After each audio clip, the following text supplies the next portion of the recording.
हिंदी क्या है, कहाँ कहाँ बोली जाती है, हिंदी की अपनी मिठास क्या है, उसकी विश्व व्याप्ति क्या है।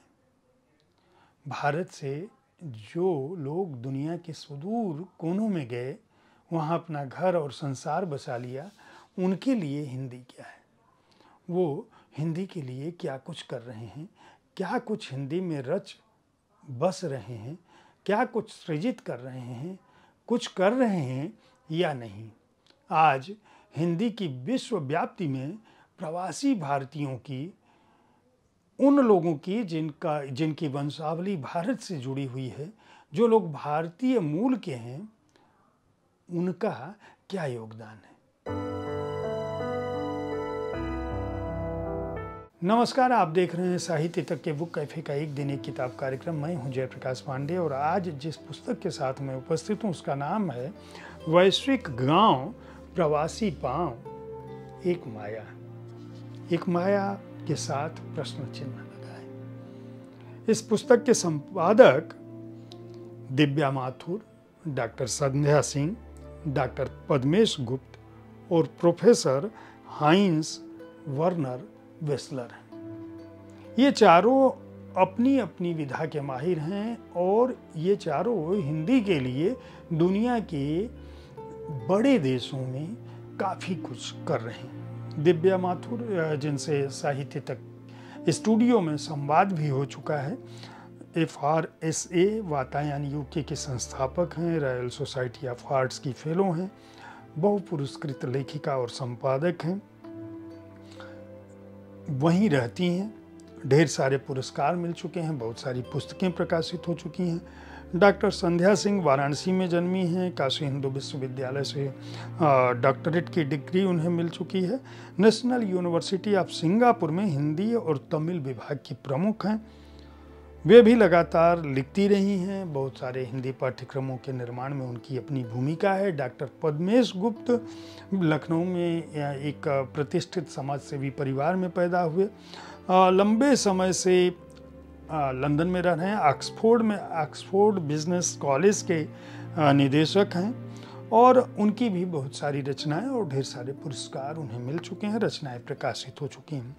हाइंस वर्नर वेस्लर जो है वह प्रोफेसर इंडोलॉजी हैं, उपसाला विश्वविद्यालय स्वीडन में।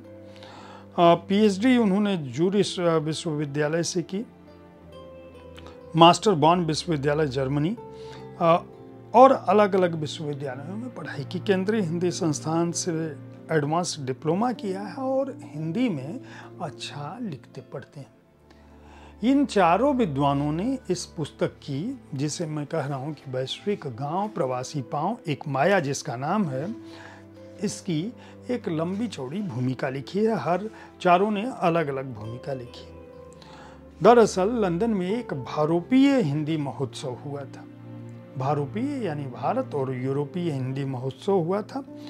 इस दौरान यह तय किया गया कि 50 वर्ष से कम आयु के जो प्रवासी लेखक हैं उनके लेखन का कोई संग्रह निकाला जाए और इसका जिम्मा इन चार लोगों को दिया गया। पहले जो है डॉक्टर संध्या सिंह जुड़ी दिव्या माथुर के साथ और बाद में जो है डॉक्टर पद्मेश गुप्त भी जुड़े। प्रोफेसर हाइंस वेस्लर जो है वह पहले से ही जुड़े थे। इन लोगों ने यह समझा कि जो हिंदी साहित्य जगत है, जो प्रवासी हिंदी साहित्य जगत है, उसके मन में बहुत सारे दर्द के साथ साथ वह बहुत कुछ सृजित कर रहा है और 50 वर्ष कम की उम्र के लोगों का जो रचना कर्म है उनको अगर सामने रखा जाए और उस पर कोई किताब आए तो यह पता चलेगा कि IT, AI या जीवन के विभिन्न क्षेत्रों में जो सक्षम तबका है वह किस तरह से भारत के सांस्कृतिक पक्ष को, साहित्यिक पक्ष को, अपनी मातृभाषाओं को विदेशी धरती पर मजबूत कर रहा है।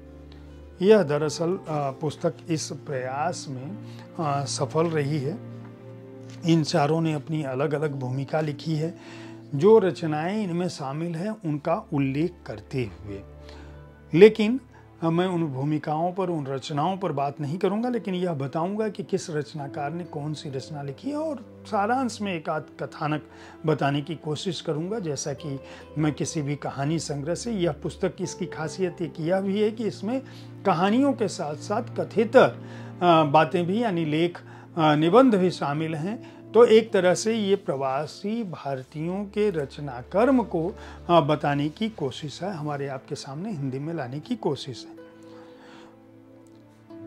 प्रतिबिंब नामक कहानी जो है, जो कथाखंड है, उसमें प्रतिबिंब नामक कहानी है जो अंतरीपा ठाकुर मुखर्जी ने लिखा है, ब्रिटेन की रहने वाली हैं। दूसरी कहानी है मेरी पहली नौकरी, आशीष मिश्रा, ये भी ब्रिटेन में रहते हैं। आस्था देव ने अच्छा मर्द नामक कहानी लिखी है, वो ब्रिटेन में रहती हैं। आस्था नवल जो अमेरिका में रहती हैं, उनकी कहानी है एमी। ब्रिटेन में ऋचा जैन रहती हैं, उनकी कहानी है a lady and a gentleman. Doctor Ritu Sharma Nannan Pandey जो है नीदरलैंड्स में रहती हैं, उनकी कहानी है परवरिश। कुसुम नैप्सिक की कहानी जो अमेरिका में रहती हैं, उनकी कहानी है जीवन के रंग। दक्षिण अफ्रीका के प्रियंका ओम की कहानी है जट्टा और चिरैया। यूक्रेन के डॉक्टर यूरो बोतविंकिन की कहानी है कागज के फूल।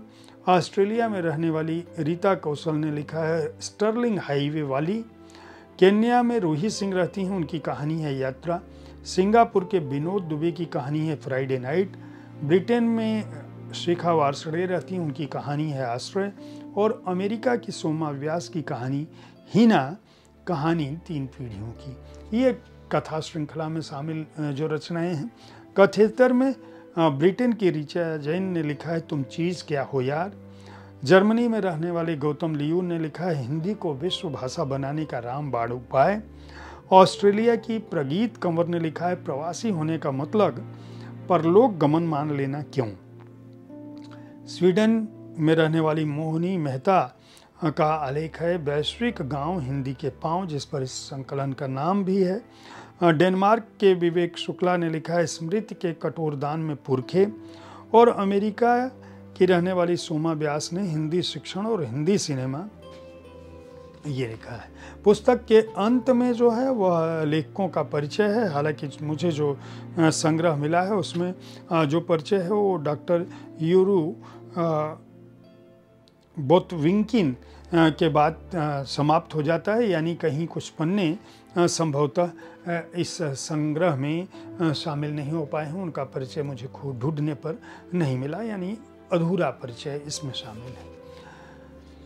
कहानियों का मर्म और उद्देश्य क्या है, मैं कहानियों का सारांश बताता हूँ ताकि हमारे पाठक यह समझ सकें कि किसी संग्रह में किस तरह की कहानी है। आस्था देव ने जो कहानी लिखी है अच्छा मर्द, वह दरअसल 5 सहेलियों की कहानी है जो विदेश में एक दिन तेज़ बारिश होती है। उनकी गाड़ी जो ट्रेन है मेट्रो, वह जो है बरसात के चलते एक स्टेशन पर कुछ समय के लिए रुक जाती है, वहीं इनकी मुलाकात होती है।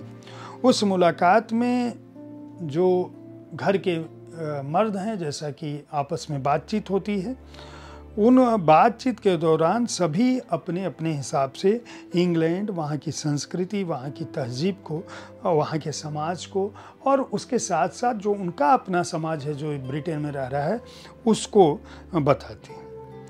उस दौरान जो पाकिस्तान की लड़की है, जो गोरी लड़की है, जो मुस्लिम लड़की है, जो हिंदू लड़की है, उन सब का आपसी अनुभव बढ़ता है।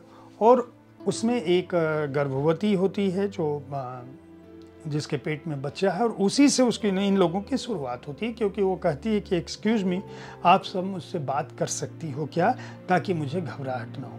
वहाँ से इनकी बातचीत शुरू होती है और फिर इसके बाद ये दोस्त हो जाती हैं और हर दिन जाते समय साथ जाती हैं, और आज वापसी में इनका गंतव्य अलग अलग जगहों पे होता है और लौटती हैं। उस दौरान ये मर्दों के आपसी सोच के उनके बदलाव को भी महसूस करती हैं कि किस तरह से विदेशी धरती पर आकर दुनिया की तमाम शिक्षा को पाकर पाश्चात्य सभ्यता को देखते हुए भी जो मर्द है वह उसी तरह से बन रहा है जिस तरह से उसके घर की परवरिश हुई है। वह अपनी स्त्री को उसी रूप में देख रहा है। अगर पाकिस्तानी मर्द है तो तमाम पाउंड में कमाई के बाद भी उसकी सोच वैसी है।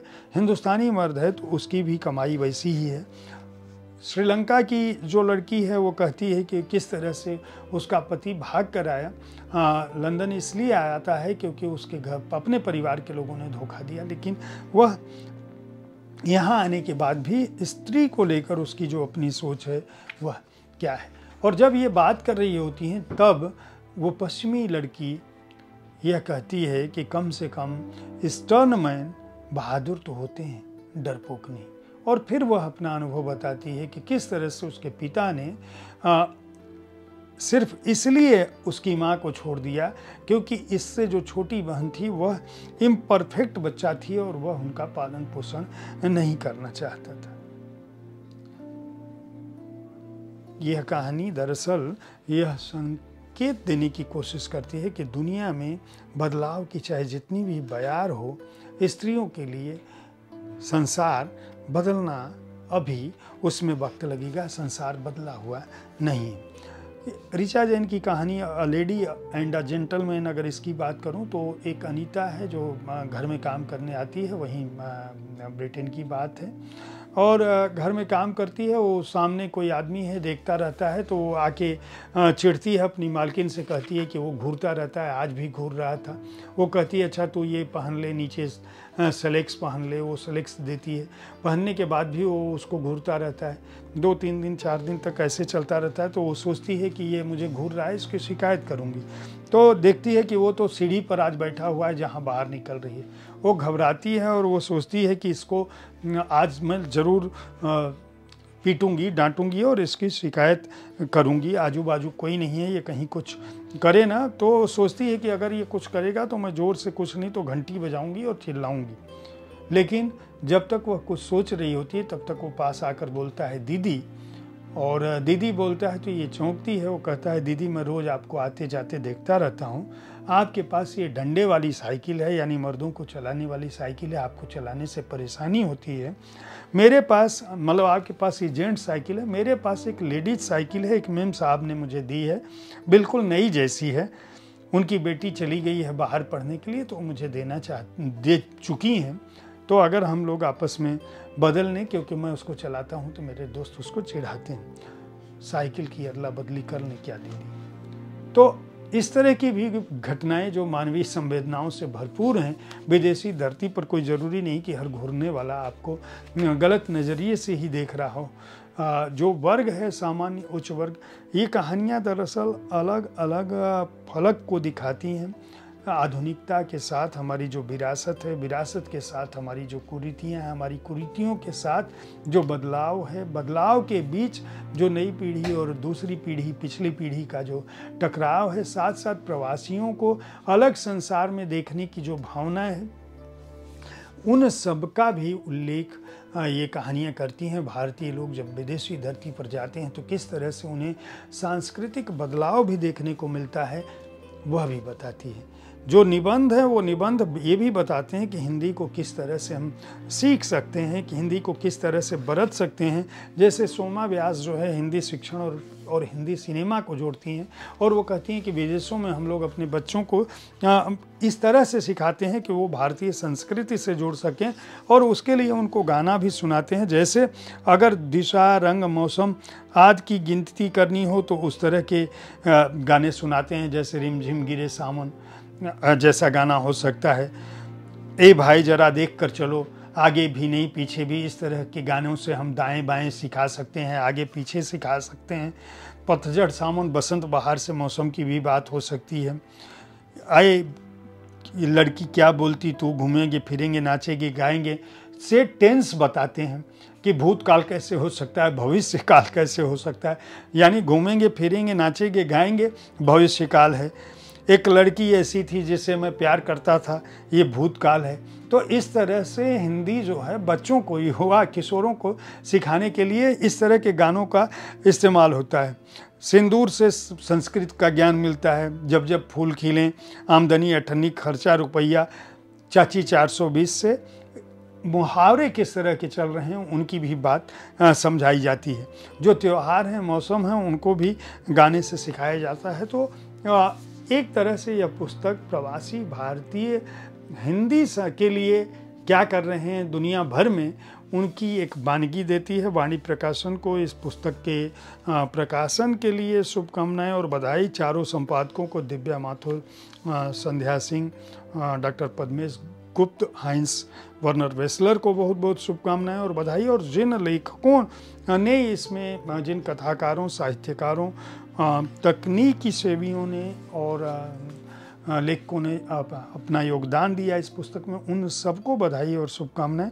हार्ड बाउंड संस्करण का मूल्य जो है 595 रुपये है, वाणी प्रकाशन ने प्रकाशित किया है। ऐसी पुस्तकों को पेपरबैक संस्करण में भी आना चाहिए ताकि अधिक से अधिक भारतीयों के पास पहुंच सके और वो जान सके कि जो भारतीय दुनिया में गए हैं किस तरह से भारतीय संस्कृति, सभ्यता, परंपरा और अपनी विरासत के साथ साथ अपनी भाषा को संजो कर रखे हैं। साहित्य तक देखते रहें, बुक कैफे के बारे में अपनी राय से अवगत कराते रहें। धन्यवाद।